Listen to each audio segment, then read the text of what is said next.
Hi, my name's Christine Galan. I'm a heart and liver transplant recipient, 20 years. I'm also waiting on a kidney transplant, which should happen in the next couple months. I'm taking medication for my renal failure, but I'm also taking medication from my transplant. And this is my medication that I take orally for my transplant. I also have some injectables that I take as well. But I lay out my pills 5 weeks at a time. This is a week in the morning, and I'll bag them into these individual bags, put them in a Ziploc bag that has first week AM, and I have like 5 weeks that I lay out so that all the medication if I go out for dinner, I can grab a bag, take it with me, and I know that I'm covered for the evening. And if I run late, I have the bag there so I can take my pill. When I travel, I just grab these bags. That way I'm not carrying all of my medication. And I make sure that I take an extra week with me just in case the plane's delayed, whatever the case is. If you get held over, at least you know you have an extra week of pills. But this is the easiest way for me. That way I'm not opening pill bottles every single day trying to figure out what pills I need to take today. So this is Wednesday, Thursday, Friday, Saturday, Sunday, Monday, Tuesday. That's the week. The thing that troubles me most about the transplant medication was the prednisone.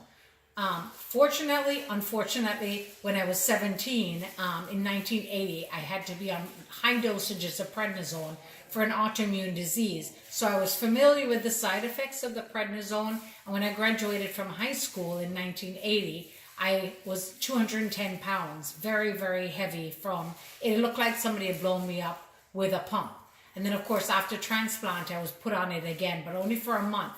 But unfortunately, it destroyed a lot of the bones from being over it over the years. Being on the prednisone has destroyed my ankle, my knee, my wrist.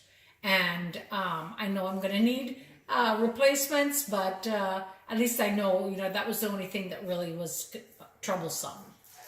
The rest of the medication doesn't bother me at all. I don't mind taking it. I'm very regimented about it. If I take the medication on an empty stomach, like my morning pills, I end up getting indigestion. I've got to take food with my pills, but I also take Prilosec, Nexium, whatever you want to use, but I use that because it coats my stomach as well.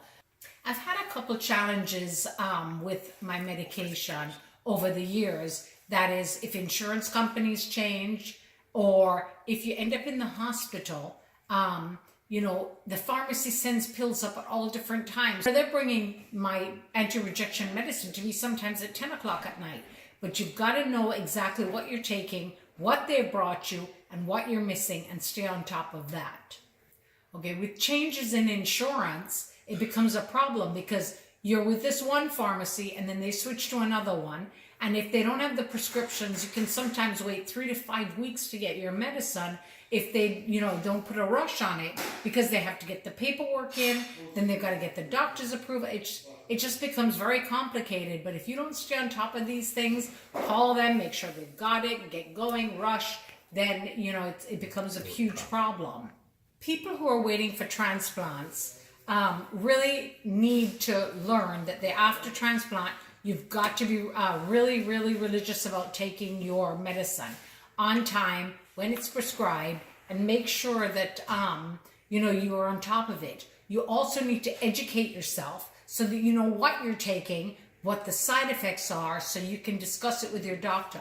Also know what kind of labs you're getting. When you get your labs, I get a copy personally of my labs so that I can look at them and see what's off or whatever the case is, so that when I go into the doctor's office or when I speak with him on the phone, I'm able to say, hey, this level's a little bit high, what should we do about it? That way it opens discussion between the patient and the doctor, and it shows that you're very educated about everything, and you're in charge of yourself. Over the past 4 years, dealing with my renal failure and other complications, my husband and I have developed a website, christyhealth.com, that will help keep track of our data.